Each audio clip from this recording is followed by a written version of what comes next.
ফজরের রক্ত হয়ে গেছে, আর শুয়ে থাকবো না, উঠে পড়ি। হ্যাঁ, কবরের চিন্তা করি, হাসরের করার চিন্তা করি, মতের চিন্তা করি, উঠে পড়ি, আর শুয়ে থাকবো না। আল্লাহর হুকুম পালন করি, আল্লাহ ভালো লাগবে, কবরের আযাবকে মাফ করে দেবে, উঠে পড়ি, আর শুয়ে থাকবো না। মা বোনেরা উঠে পড়ো, ভাই ব্রাদার উঠে পড়ো, বাপ চাচারা উঠে পড়ো, মা চাচিরা উঠে পড়ো, ও মুসলমান উঠে পড়ো, ও ইমানদার উঠে পড়ো, ও কামেল ইমানদার হয়ে যাও নামাজ পড়ে। এইসব বলে আর কি। তো আপনার এই চোখ এমনি একদম টোটালি দেখতে পান না? না, প্রায় 7 বছর চলছে, আগে ছিল। তাই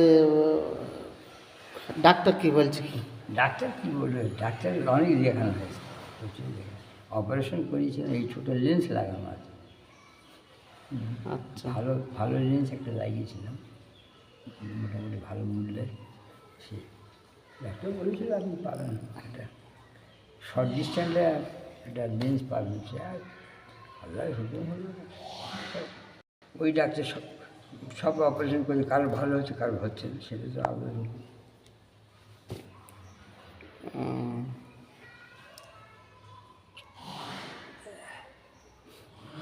বাজলো কটা?